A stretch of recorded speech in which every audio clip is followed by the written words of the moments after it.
Capsule 86. Alors, c'est moi qui commence avec Père riche, Père pauvre. Un titre qui m'a accroché dès le début de ce livre-là.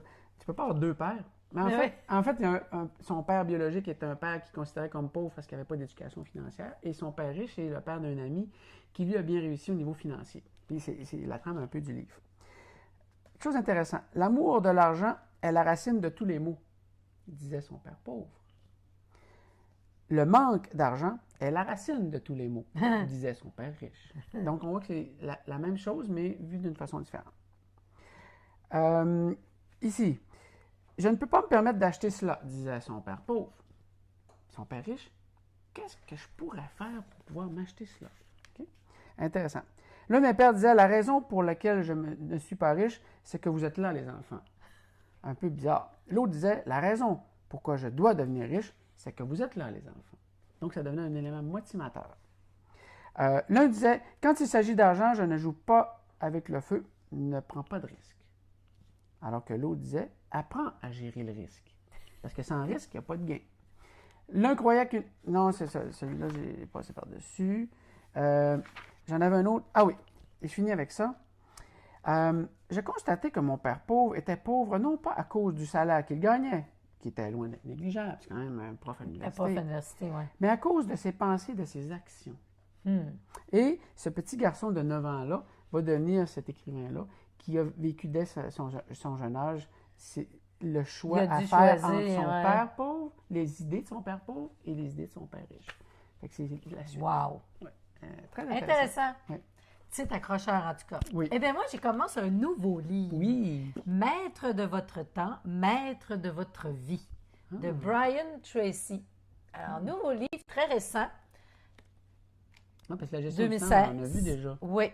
Alors, je commence par une petite citation. La qualité de votre gestion du temps déterminera en majeure partie celle de votre vie. Cependant, votre gestion du temps est en réalité une gestion de votre vie. Il s'agit donc d'une gestion de votre personne. Si vous ne gérez pas bien votre temps, il vous sera ainsi difficile de maîtriser quoi que ce soit d'autre. Et pour maîtriser quoi que ce soit d'autre, que ce soit le bonheur, les relations, le professionnalisme, tout est en fonction du degré d'estime de soi. OK. Et donc, il faut avoir un sentiment d'efficacité personnelle. La plupart des gens réagissent en mode réagissent. Donc, un bip de texto, une situation qui arrive, ils sont en réaction. Alors, il faut donc apprendre à réfléchir avant d'agir. Et je vais trouver une petite histoire juste pour donner l'impression de comment les gens agissent dans leur vie. Le fait de réfléchir, ça veut dire que tu dessines où tu veux aller. Okay. La plupart des gens n'agissent pas comme ça. Ils se laissent aller par les événements et ils réagissent. Ils n'ont pas de plan. Exemple, il y a un chasseur qui arrive à l'orée du bois, il se ferme les yeux, puis il tire. Puis après, il dit à son ami, hey, j'espère qu'il y a quelque chose qui a passé devant au bon moment. Mais c'est comme ça que les gens arrivent. Puis quand pour ça, il faut une clarté. Pour réfléchir, la première question qu'il faut se poser, qui suis-je? OK. Mais il faut réfléchir à ça, c'est pas évident, de savoir qui on est. Parce que après, il faut faire comme dans les grandes entreprises où on fait une stratégie annuelle, on a des objectifs. Il faut faire ça dans notre vie personnelle aussi.